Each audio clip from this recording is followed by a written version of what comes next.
Dengan informasi, saat ini polisi sudah menetapkan Mario Dandi dan Shane Lucas sebagai tersangka serta AG yang berstatus anak yang berkonflik dengan hukum dalam kasus penganiayaan terhadap David Ozora. Pakar pidana menilai penanganan hukuman untuk pelaku anak harus dibedakan sehingga tidak menyebabkan efek trauma.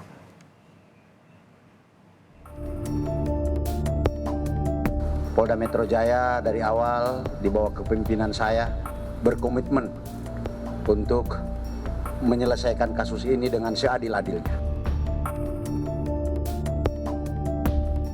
Mengusut kasus penganiayaan terhadap David Ozora secara adil, ini yang kembali ditegaskan oleh Kapolda Metro Jaya saat menjenguk David Ozora di rumah sakit.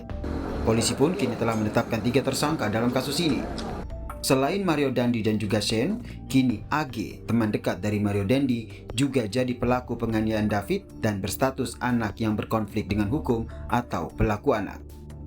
Soal keterlibatan AG dalam kasus ini beredar di media sosial percakapan WhatsApp antara AG kepada David sebelum peristiwa penganiayaan terjadi. AG sempat meminta bertemu dengan David melalui pesan WhatsApp, namun David sempat menolak ajakan tersebut.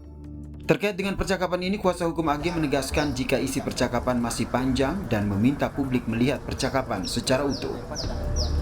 Soal viral jebakan dari Agnes itu gimana Bang tanggapannya Bang? Wah itu di penyidik ya, karena yang jelas itu chatnya panjang Mas, jadi memang harus dilihat secara utuh, jangan sepotong-sepotong ya, yang muncul kan sepotong ya.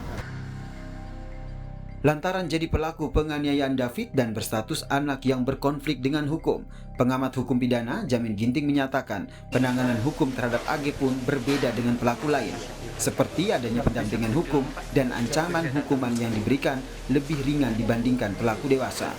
Hal ini mempertimbangkan masa depan anak dan trauma yang ia alami pasca vonis.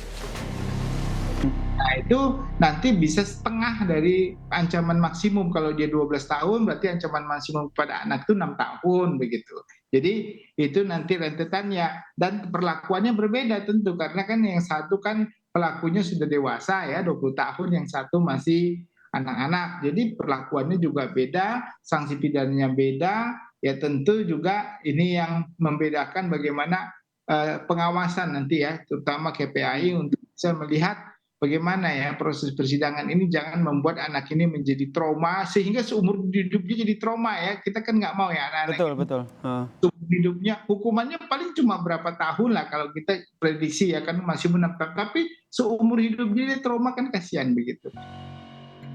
AG yang berumur 15 tahun ditetapkan sebagai pelaku anak oleh Polda Metro Jaya setelah sejumlah fakta dan bukti baru terungkap. Polisi menduga AG terlibat penganiayaan terhadap David Ozora yang dilakukan oleh teman pria AG yaitu Mario Dandi yang sudah terlebih dahulu ditetapkan menjadi tersangka. Tim Liputan Kompas TV.